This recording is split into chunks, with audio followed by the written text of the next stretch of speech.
প্রিয় শিক্ষার্থীরা কেমন আছেন? আশা করি সকলে ভালো আছেন।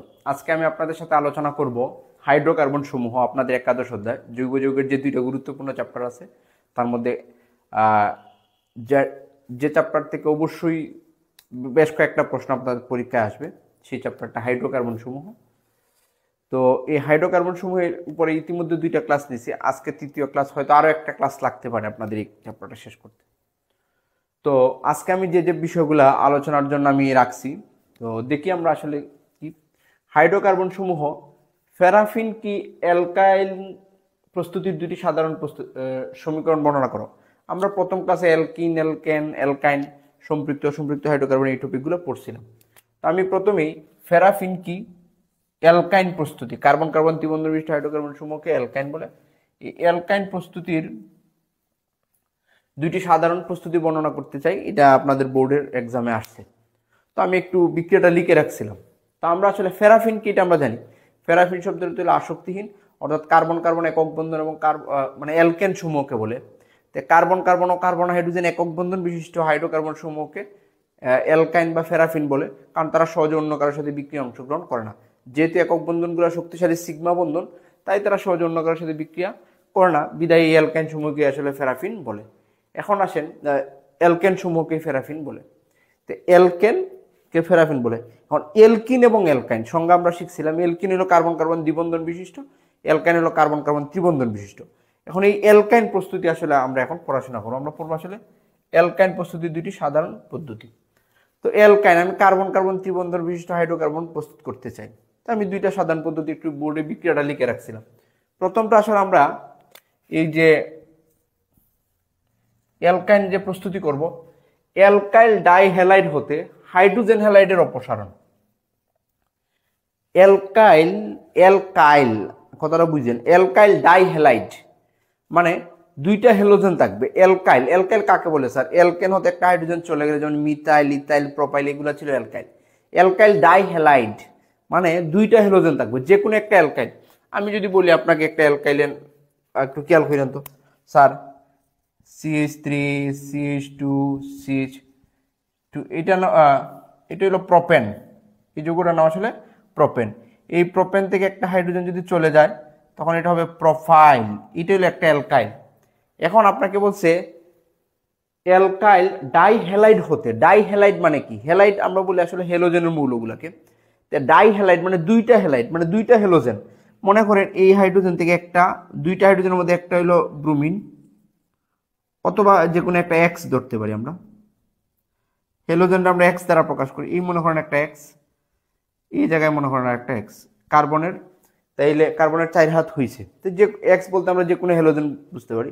তো এটা একটা অ্যালকাইল ডাইহ্যালাইড। এখন যেহেতু এই জায়গায় আমি CH3 মানটা জানি 3 কার্বন, তখন এটা বলতে পারি প্রোপাইল ডাইহ্যালাইড। তো আমি যদি এই মিথাইলের পরিবর্তে যে কোনো একটা আরও দিতে পারি, কিন্তু যে কোনো একটা আরও দিতে পারি, তাইলে আসলে এটা অ্যালকাইল ডাইহ্যালাইড। এখন এই অ্যালকাইল ডাইহ্যালাইডকে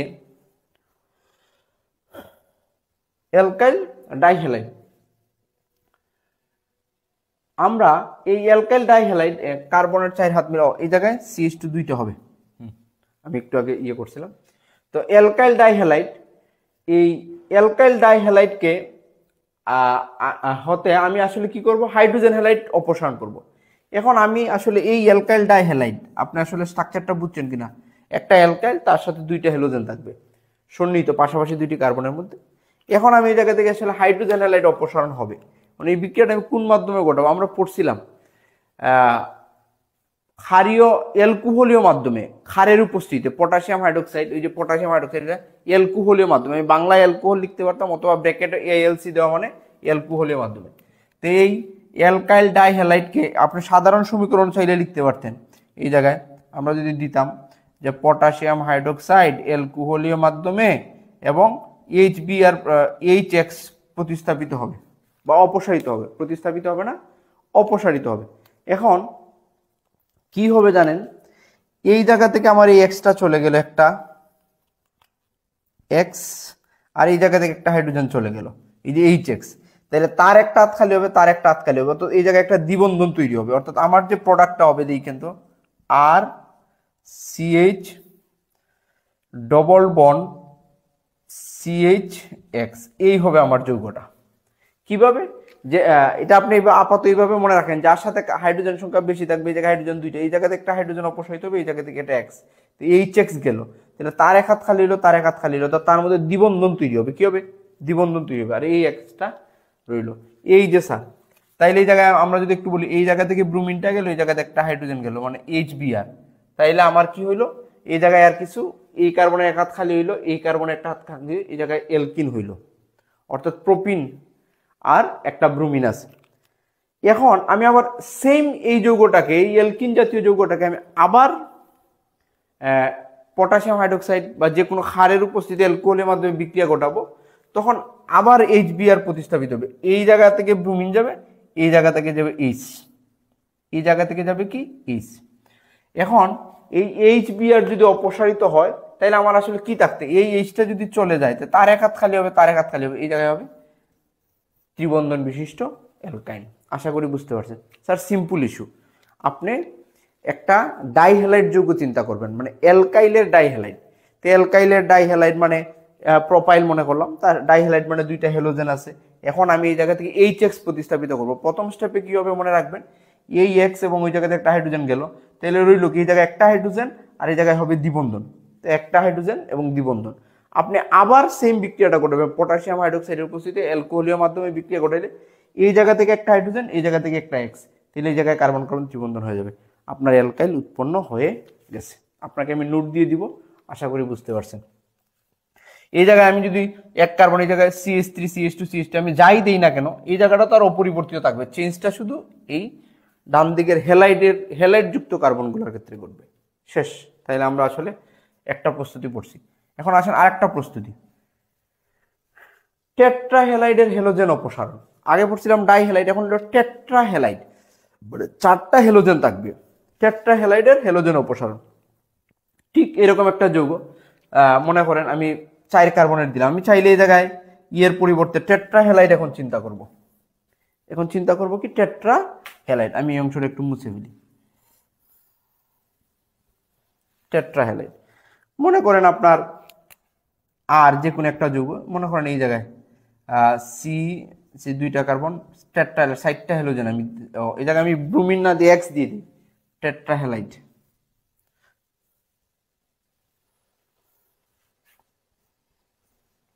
আচ্ছা, এই জায়গায় মনে করেন আরেকটা কার্বন দিলাম CH2, শেষের দুইটা কার্বন মনে করেন এই halogen X X X X, তার 4 হাত হয়ে গেছে, তার এক হাত খালি আছে, অর্থাৎ এই জায়গায় একটা হাইড্রোজেন হবে। হাত খালি থাকলে কার্বন এটা হাইড্রোজেন দিয়ে আমরা পূর্ণ করে নেব। এই যে স্যার, এটা একটা টেট্রাহ্যালাইড জাতীয় যৌগ। এখন আমি এটাকে জিঙ্কের উপস্থিতিতে অ্যালকোহলীয় মাধ্যমে, জিঙ্কের উপস্থিতিতে অ্যালকোহলীয় মাধ্যমে, অ্যালকোহল এর সাথে যদি আমি বিক্রিয়া ঘটাই, তখন কি হবে যাবেন, এই দুইটা হ্যালোজেন কি হবে, অপসারিত হবে। এই জায়গা থেকে এই দুইটা হ্যালোজেন অপসারিত হবে। এখন দেখেন তাদের মধ্যে ওর 2 হাত খালি হইব, ওর 2 হাত খালি হইব, তো 2 হাতে 2 হাতে হ্যান্ডশেক করলে এক বন্ধন হয়ে যাবে কি ত্রিবন্ধন, অর্থাৎ এই জায়গায় ত্রিবন্ধন হয়ে যাচ্ছে। কি হয়ে যাচ্ছে, ত্রিবন্ধন। আমি যদি এই উৎপাদ যোগ্যটা লিখি, আর CH2 যা আছে তা এই জায়গায় হয়ে যাবে কি ট্রিপল বন্ড, হাইড্রোজেন যা আছে। এখন এই X কয়টা, 4টা, এই জিঙ্কের লোকে X মিললে হবে জিঙ্ক X হ্যালাইড। আমরা জানি জিঙ্কের যোজনী 2। এখন সমতা সাধন করার জন্য এই জায়গায় দিলাম 2, অর্থাৎ এই জায়গায় আমি 2 জিঙ্ক দিয়ে দিব। এই আসলে আমার বিক্রিয়াটা। তাইলে আমি এই অংশটা একটু মুছে ফেলি। টেট্রাহ্যালাইড আমি দিছি, টেট্রাহ্যালাইডকে আসলে জিঙ্কের উপস্থিতিতে অ্যালকোহলের মাধ্যমে বিক্রিয়া ঘটালে এই হ্যালোজেন 4টা কি হবে, অপসারিত। এটা সোজা বিক্রিয়া, জাস্ট আপনি মনে রাখলে হলো। এখন কার সাথে বিক্রিয়া করবে, জিঙ্কের লোকে। তো একটা জিঙ্কের লোকে 2টা ব্রোমিন লাগে, যেহেতু ব্রোমিন আছে 4টা, মানে জিঙ্ক লাগবে 2 অণু। আপনি চাইলে এই জায়গায় 2 অণু দিয়ে দিতে পারেন।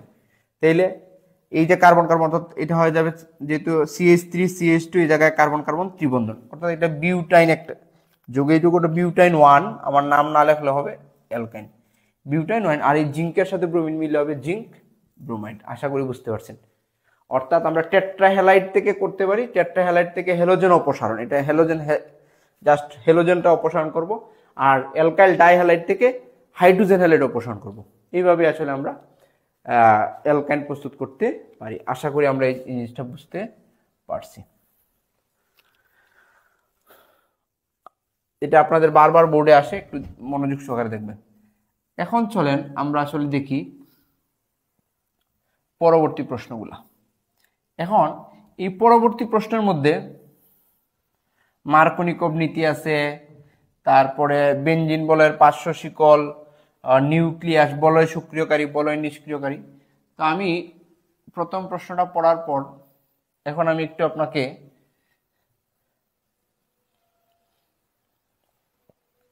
অপ্রতিসম এলকিন এবং মার্কোনিকভ নীতিটা পড়ায় ফেলতে চাই।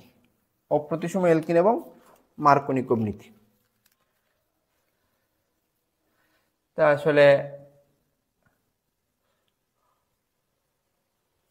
মার্কোনিকভ নীতি, এই মার্কোনিকভ নীতি পড়তে হলে আমাকে আসলে অপ্রতিসম এলকেন জানতে হবে। আপনাদের দুইটা আলোচনার বিষয়, একটা আছে মার্কোনিকভ নীতি কি অথবা বিপরীত মার্কোনিকভ নীতি কাকে বলে। মার্কোনিকভ নীতি কি অথবা বিপরীত মার্কোনিকভ নীতি আসলে কাকে বলে। তাহলে চলেন মার্কোনিকভ নীতিটা আসলে কি। আচ্ছা, আমার এই কোয়েশ্চনটা যে অপ্রতিসম এলকিন কাকে বলে বা কি, আর মার্কোনিকভের সূত্রটা বর্ণনা করুন। স্যার, এলকিন তো আমরা জানি কার্বন কার্বন দ্বিবন্ধন, এর মধ্যে এলকিন আবার আছে প্রতিসম এলকিন এবং অপ্রতিসম এলকিন। আমি আপনাকে একটু বলতে চাই, মনে করেন sir CH3 CH double bond CH double bond CH3, এই যে যৌগটার নাম আসলে কি বলেন তো? বিউটিন। এটার নাম কি? 1 2 3 4 4 কার্বনের এলকিন মানে বিউটিন। এখন যেহেতু এই দ্বিবন্ধনটা এই দিক থেকে 1 2 1 2 2 এর সাথে আছে, তখন এটার নাম আসলে বিউটিন 2। এই যৌগটার নাম আসলে বিউটিন 2। এখন এই যে কার্বন কার্বন দ্বিবন্ধনের পাশাপাশি যে কার্বন আছে, এই কার্বনে দেখেন তো হাইড্রোজেন কয়টা? একটা। এই কার্বনে হাইড্রোজেন কয়টা? একটা। সুতরাং এটা একটা প্রতিসম এলকিন। মানে আমার যে কার্বন কার্বন দ্বিবন্ধন আছে, এই দ্বিবন্ধন কার্বনের সাথে যুক্ত হাইড্রোজেনের সংখ্যা কি আছে? সমান আছে। এই জন্য এটাকে আমরা বলি প্রতিসম। এখন আসলে অপ্রতিসম কি? আমি যদি আপনাকে এইরকম দিয়ে একটা প্রোপিন দিয়ে দিলাম CH3 CH double bond CH2, একটু খেয়াল করেন স্যার, এই যে স্যার প্রোপিন, এই যে কার্বন কার্বন দ্বিবন্ধন আছে, এই দ্বিবন্ধনের এই কার্বনের লগে হাইড্রোজেন কয়টা? একটা। এই কার্বনের লগে হাইড্রোজেন কয়টা? দুইটা।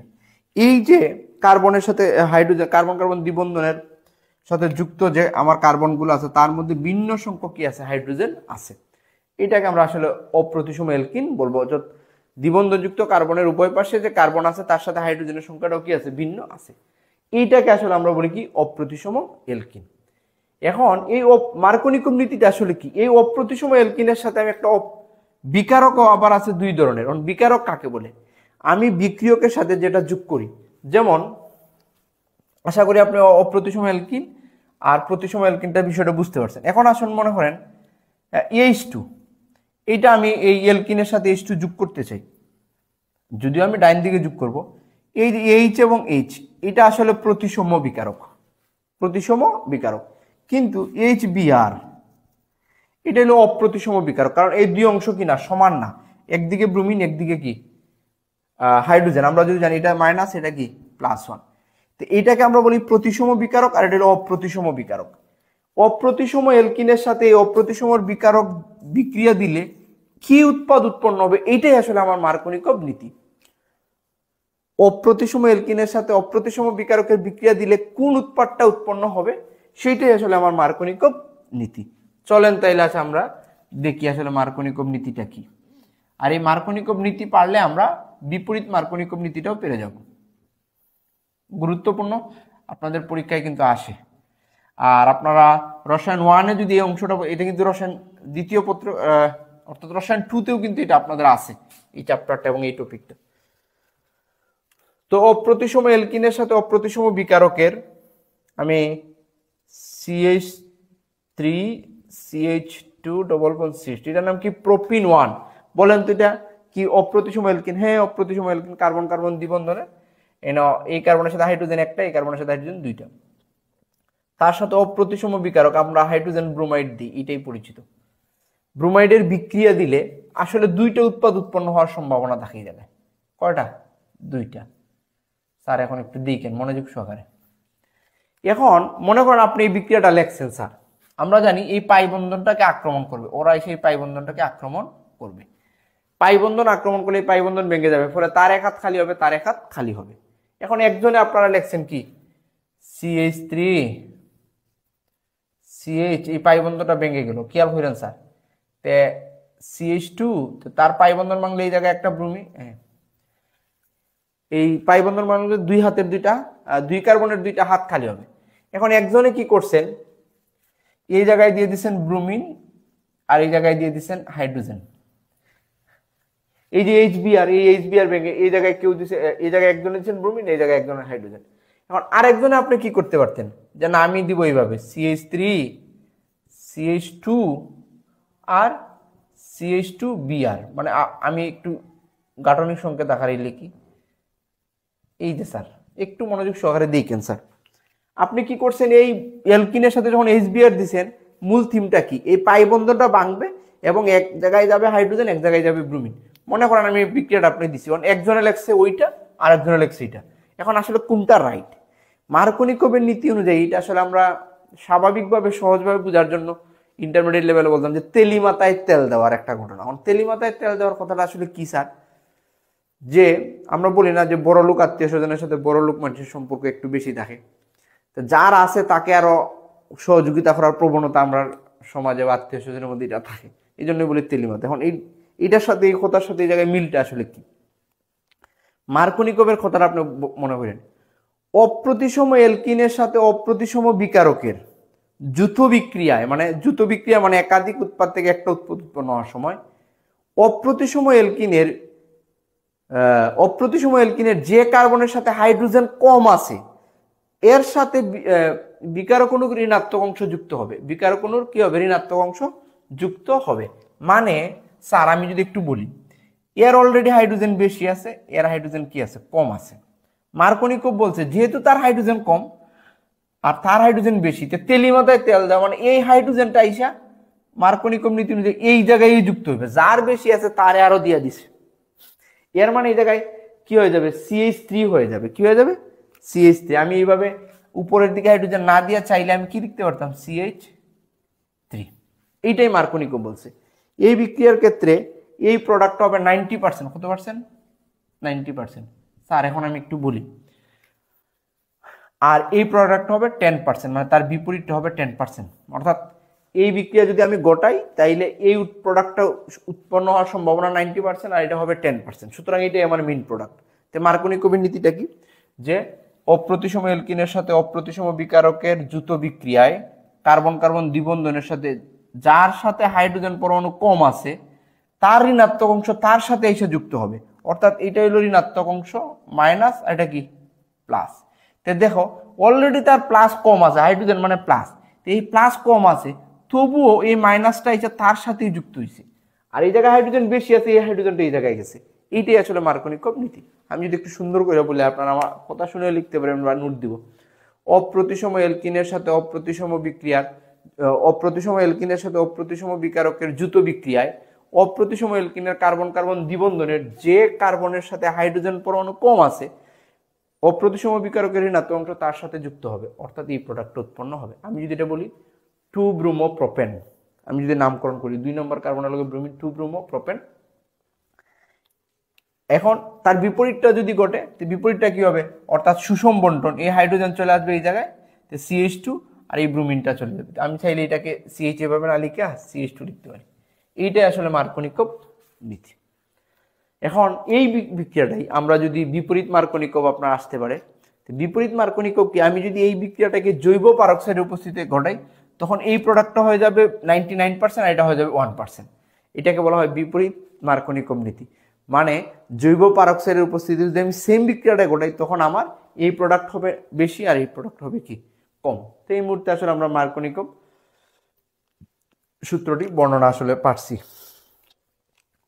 অর্থাৎ আমি অপ্রতিসম এলকিনের সাথে অপ্রতিসম বিকারকের যৌথ বিক্রিয়ায় অপ্রতিসম এলকিনের যে কার্বনের সাথে হাইড্রোজেন পরমাণু কম থাকবে, বিকারক অণুর ঋণাত্মক অংশ তার সাথে যুক্ত হবে, অর্থাৎ ওই প্রোডাক্টটা বেশি। আপনি এইভাবেই লিখবেন আসলে, ঠিক আছে? এখন কোনো কারণে যদি বিপরীত মার্কোনিকোভ আসে তখন আমার কি হবে? যে বিপরীত মার্কোনিকোভ নীতি স্যার যদি আসে আর কি, তে এইটা এই জায়গায় আমরা জৈব পারক্সাইড প্রভাবক নেব। জৈব পার অক্সাইড দিলে হয়ে যাবে, দেখা যাবে এটা হবে 1% আর এটা হয়ে যাবে 99%, মানে আমার এই প্রোডাক্টটা কি হয়ে যাবে বেশি। এটাকে বলা হয় বিপরীত মার্কনিকভ নীতি। আমি আর ওই কৌশলে যাচ্ছি না, যদি আসে আপনি এটা একটু দিবেন, আর নোট থেকে দেখলে আশা করি পারবেন। তাইলে আমাদের উপরে দুইটা কোয়েকশন পড়া আসলে শেষ। অপ্রতিসম অ্যালকিনের সাথে অপ্রতিসম বিকারকের দ্রুত বিক্রিয়ায় অপ্রতিসম অ্যালকিনের কার্বন কার্বন দ্বিবন্ধনের যে অংশের সাথে হাইড্রোজেন পরমাণু কম থাকবে বিকারক অণু ঋণাত্মক অংশ তার সাথে এসে যুক্ত হবে। এখন আমি আপনাদের পড়াইতে চাই আসলে বেনজিন বলে পার্শ্ব শিকল বা নিউক্লিয়াস, এটা একটা গুরুত্বপূর্ণ, এবং বেনজিন বলয় সক্রিয়কারী এবং নিষ্ক্রিয়কারী মূলক কি। স্যার এখন আমাদের আসলে পড়তে হবে এরোমেটিক যৌগ। এখন প্রশ্ন এরোমেটিক যৌগ কিনা, বেনজিন আমরা জানি একটা এরোমেটিক যৌগ। এই বেনজিনের সাথে যদি এরোমেটিক আবার দুই ধরনের আছে, একটা হলো বেনজিনের জাতক অর্থাৎ বিষম চাক্রিক এবং কার্বোসাইক্লিক। তা আমরা আসলে এরোমেটিক জাতক যৌগগুলো হিসাবে নিব আপনাদের এই সিলেবাস অনুযায়ী। তো এখন আমি এই টপিকটা একটু পড়াইতে চাই। মনে করেন বেনজিন বলে পার্শ্ব শিকল, বেনজিন বলে বেনজিন বলয়ে পার্শ্ব শিকল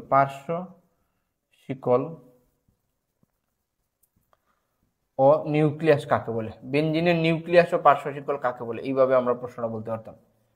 নিউক্লিয়াস, বেনজিন বলে পার্শ্ব শিকল ও নিউক্লিয়াস, অর্থাৎ পার্শ্ব শিকল ও নিউক্লিয়াস কাকে বলে এইভাবে। স্যার আমরা যদি একটু বেনজিনের স্ট্রাকচারটা দেখতে চাই, আমরা ওইভাবে পড়ছিলাম। কার্বন 6টা, CH, প্রত্যেকটার মধ্যে একটা হাইড্রোজেন আছে। আমরা জানি বেনজিনের মধ্যে একান্তরিত দ্বিবন্ধন, মানে প্রত্যেক কার্বনে 3 হাত, 4টা করতে হলে এই জায়গায় দিলাম, এই জায়গায় দিলে আর এই জায়গায় হবে না, এই জায়গায় হবে, এই হবে। বা অর্থাৎ আমরা এই বেনজিনটাকে এইভাবে লিখতে পারি, এই যে স্যার এই হলো আমাদের বেনজিন। এখন আমার এই কার্বনটাকে যদি আমি 1 নাম্বার অর্থাৎ যে কোনো একটা প্রতিস্থাপক মনে করি, হ্যাঁ স্যার এই বেনজিন বলে এই হাইড্রোজেন পরমাণুটা যদি যে কোনো অ্যালকাইল মানে আর, এটা হইতে পারে মিথাইল, ইথাইল, মনে করেন আমি এই জায়গায় ইথাইল দিলাম, CH2CH3, এই যে যৌগটার নাম ইথাইল বেনজিন। কি বেনজিন? Ethyl benzene. এখন আমি আসলে বলবো কি, এই অংশটাকে আমরা বলি পার্শ্ব শিকল। কি বলি? পার্শ্ব শিকল। এটাকে আমরা বলবো পার্শ্ব শিকল। আর এই অংশটাকে বলবো আমরা বেনজিনের নিউক্লিয়াস। এখন আমি আপনাকে যদি বলি সংজ্ঞা বলতেন যে পার্শ্ব শিকল ও নিউক্লিয়াস কাকে বলে, আপনি বলবেন বেনজিন জাতক এরোমেটিক যৌগে, এটা তো বেনজিনের জাতক এরোমেটিক যৌগ অর্থাৎ বেনজিন বলয় থাকবে। বেনজিন জাতক এরোমেটিক যৌগে বেনজিনের বলয়কে বলা হয় নিউক্লিয়াস। বেনজিন জাতক এরোমেটিক যৌগে বেনজিনের বলয়কে বলা হয় নিউক্লিয়াস। আশা করি আমরা নিউক্লিয়াসের সংজ্ঞা পারবো। এখন পার্শ্ব শিকল কাকে বলে? বেনজিন বলয়ের হাইড্রোজেন পরমাণু যদি যে কোনো অ্যালকাইল গ্রুপ দ্বারা প্রতিস্থাপিত হয় তখন এটাকে আমরা আসলে কি বলি? পার্শ্ব শিকল বলে। তো যেমন এই যে বেনজিনের এই হাইড্রোজেন পরমাণুটা ইথাইল দ্বারা প্রতিস্থাপিত হয়েছে। কি দ্বারা? ইথাইল দ্বারা। এটা ইথাইল দ্বারা হইতে পারে, প্রোপাইল দ্বারা হইতে পারে, বিউটাইল দ্বারা হইতে পারে। এটাকে আমরা আসলে কি বলবো? পার্শ্ব শিকল। আশা করি আমরা বুঝতে পারছি পার্শ্ব শিকল এবং বেনজিন বলে পার্শ্ব শিকল কাকে বলে। কি বলবো সংজ্ঞাটা? বেনজিনের হাইড্রোজেন পরমাণু, বেনজিনের হাইড্রোজেন পরমাণু অ্যালকাইল গ্রুপ দ্বারা প্রতিস্থাপিত হলে ওই অ্যালকাইল গ্রুপটাকে আসলে কি বলা হয়? পার্শ্ব শিকল বলে। এখন আসেন বেনজিন বলয় সক্রিয়কারী গ্রুপ এবং নিষ্ক্রিয়কারী গ্রুপ। এটা আসলে অ্যারোমেটিক যৌগের ক্রিয়া কৌশলে আমরা ডিটেলস পড়বো। আপনার পরীক্ষায় যেহেতু আসে আমরা এগুলো সংজ্ঞা হিসেবে শিখে নিব। স্যার এই বেনজিন বলয়ে কোনো একটা গ্রুপ থাকলে, মনে করেন একটু খেয়াল করেন, বলয় সক্রিয়কারী এবং বলয় নিষ্ক্রিয়কারী জিনিসটা আসলে কি? আমি আর একটা জিনিস একটু আপনাদের ইয়েতে নিতে চাই। আচ্ছা, এই মনে করেন আমি পার্শ্ব শিকলটা মুছে ফেললাম, এটা একটা বেনজিন। এখন এই বেনজিনের OH আছে, এটার মধ্যে মনে করেন এই যৌগটার নাম আসলে ফেনল। এই যৌগটার নাম আসলে কি? ফেনল বা কার্বলিক অ্যাসিড আমরা বলি, এই যে ফেনল। আবার মনে করেন আরেকটা আছে নাইট্রোবেনজিন। কি বেনজিন?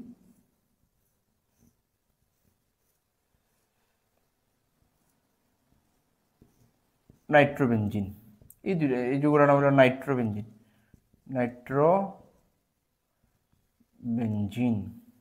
আচ্ছা, আমি খুব গভীরে যাব না, আমরা শুধু সংজ্ঞাটা শিখলেই হবে। তো আমরা এই বেনজিনের মধ্যে, হ্যাঁ এই জায়গায় তো খালি কি আছে, সিএইচ আছে, কি আছে, সিএইচ, এই জায়গায় কোনো প্রতিস্থাপিত গ্রুপ নাই। যখন কোনো একটা প্রতিস্থাপিত গ্রুপ চলে আসবে তখন এটাকে আমরা ধরবো 1 নাম্বার কার্বন, এটাকে আমরা বলবো 2, এইদিকে গুনতে পারি ওইদিকে গুনতে পারি, একই কথা, 3 4 5 6। স্যার এই 2 এবং 6 এর নাম হলো অর্থ, 2 এবং 6 এই কারণে আমরা কি বলি, অর্থ অবস্থান, কি বলি, অর্থ।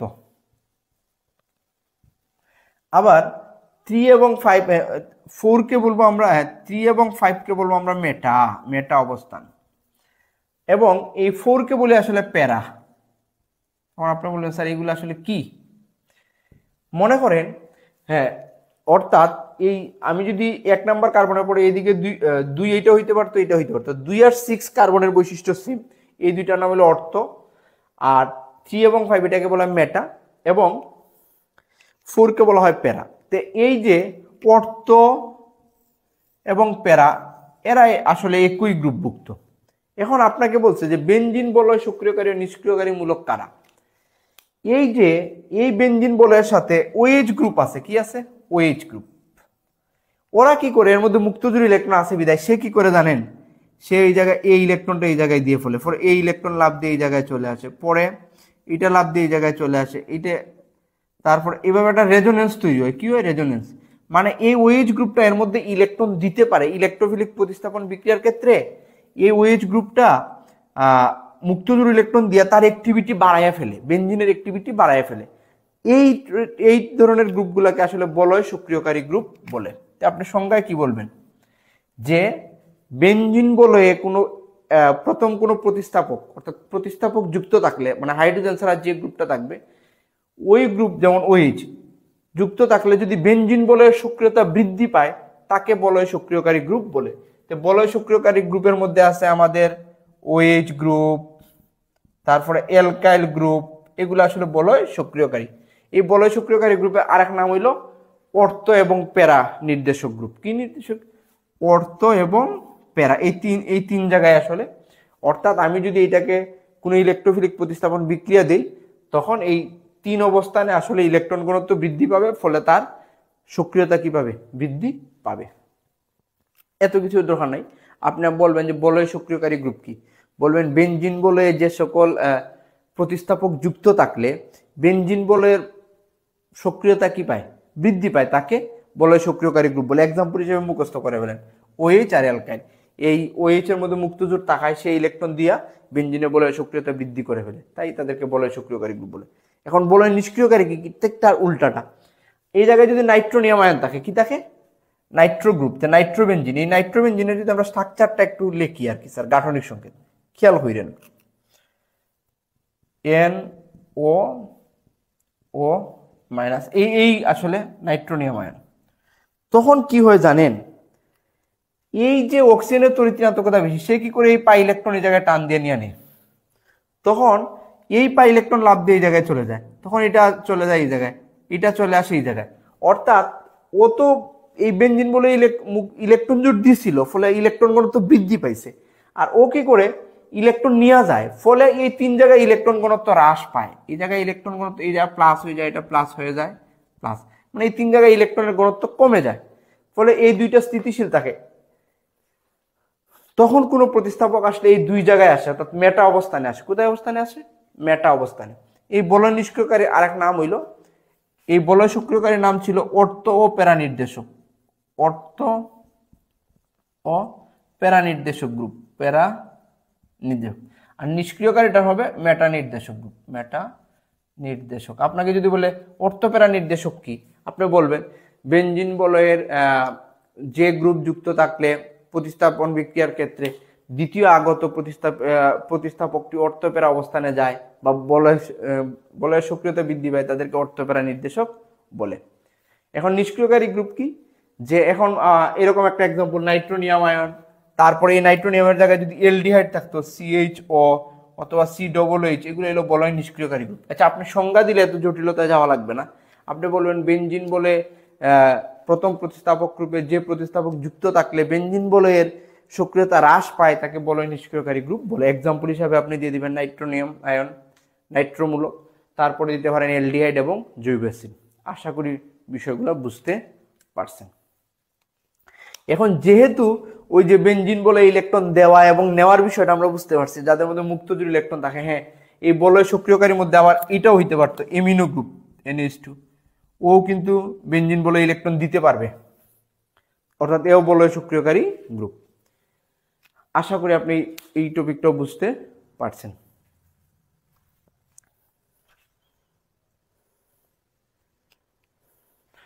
এখন আসেন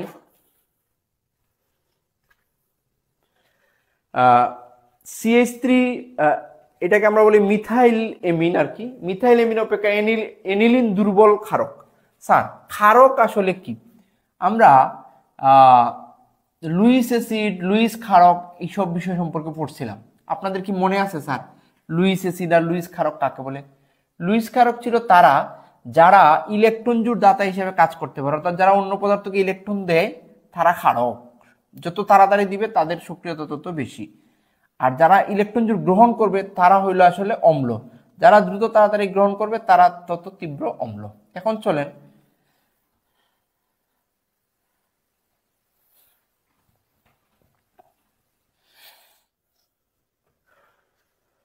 এনিলিন অপেক্ষা মিথাইল এমিন অপেক্ষা এনিলিন দুর্বল ক্ষারক। স্যার এটা ক্ষারক কেন বলছি? যে সে কি করবে, এক জোড়া ইলেকট্রন দিতে পারবে, এই জন্য সে ক্ষারক। এখন আসেন এনিলিন। আমি এই দুইটার মধ্যে ক্ষার সক্রিয়তা বেশি, ক্ষার সক্রিয়তা কম, এই জিনিসটা বুঝাইতে যাচ্ছি। মিথাইল এমিন CH3NH2, এই যে স্যার সে যদি কোনো একটা H+ এর সাথে যায়, ফর এক্সাম্পল আমি বুঝাইলাম, এ কি করবে, তার এক জোড়া ইলেকট্রন দিতে পারবে, কারণ তার মধ্যে মুক্তজোড় ইলেকট্রন আছে, সেজন্যই সে ক্ষারক, সেজন্যই সে লুইস ক্ষারক। এখন আসেন এনিলিন।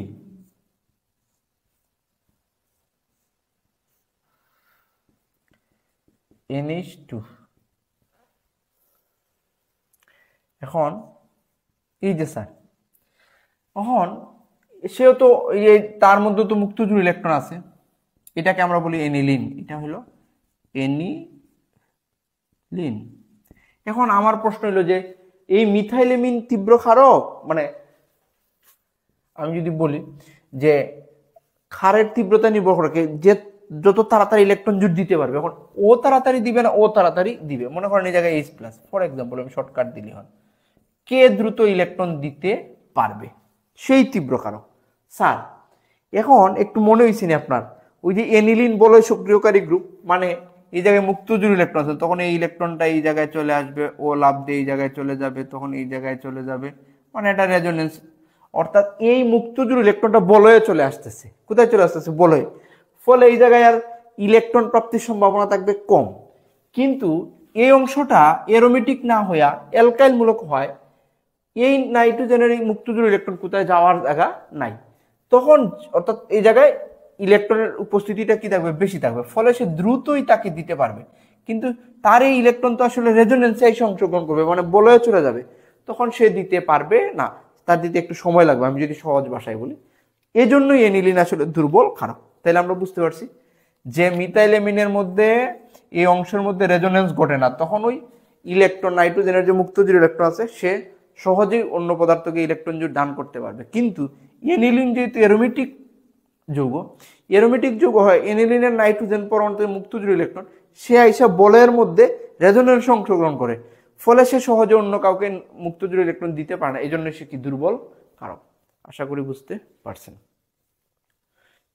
আমাদের এখন এই প্রশ্নগুলোর মধ্যে প্যারাফিন কি, অ্যালকাইন প্রস্তুতির দুটি সাধারণ প্রস্তুতি, অপ্রতিসম অ্যালকিন কি, মার্কনি কবের সূত্রটি বর্ণনা করা, তারপরে মিথাইল এমিন এবং এনিলিনের মধ্যে কোনটি দুর্বল ক্ষারক, বেনজিন বলে পার্শ্ব শিকরণ নিউক্লিয়াস কাকে বলে, বলয় সক্রিয়কারী বলে নিষ্ক্রিয়কারী কাকে বলে, আশা করি বুঝতে পারছেন। সেকশনটা এখন আলোচনা করব, সেটা হলো টিএনটি। আপনাদের পরীক্ষা আছে টিকালিকো টিএনটির উপরে, অথবা আসতে পারে টিএনটির প্রস্তুতি এবং তার ব্যবহার। তো মূলত টিকালিকো বললেও আমরা প্রস্তুতি এবং ব্যবহারটা দিয়ে দিলেই হয়ে যাবে। তো দেখেন টিএনটি প্রস্তুতি এবং তার ব্যবহার। তো টিএনটি আসলে টাইনাইট্রোটোলুইন, ব্যাপারটা আসলে কি? টাইনাইট্রোটোলুইন। এখন আপনার বুঝতে হবে স্যার ট্রাইনাইট্রোটোলুইন কি আসলে। আমি যদি একটু বলি, এই যে স্যার বেনজিন, এটা হলো বেনজিন। এই বেনজিনের যদি মিথাইল মূলক দেখেন এই যৌগটার আমরা বলি টোলুইন। এখন টিএনটি আসলে ট্রাইনাইট্রোটোলুইন, মানে 3টা নাইট্রোমূলক থাকবে। এই যে স্যার অর্থস্থানে যদি একটা থাকে, এটাকে আমরা অর্থনাইট্রোটোলুইন বলি। ওই যে স্যার আগে আমরা যে নামকরণ বলছিলাম একটু আগেই, যে আমরা জানি কি এই 2 আর 4 এই দুইটা জায়গা অর্থ। তারপরে আমরা জানি এই যে টোলুইন অ্যালকাইল, তাহলে এটা বলয় সক্রিয়কারী গ্রুপ। তো এই যে একটা এখন আবার একটা নাইট্রোমূলক, এটা অর্থপেরা অবস্থানে যাবে, তখন এই জায়গায় একটা নাইট্রোমূলক, এই একটা এই আসলে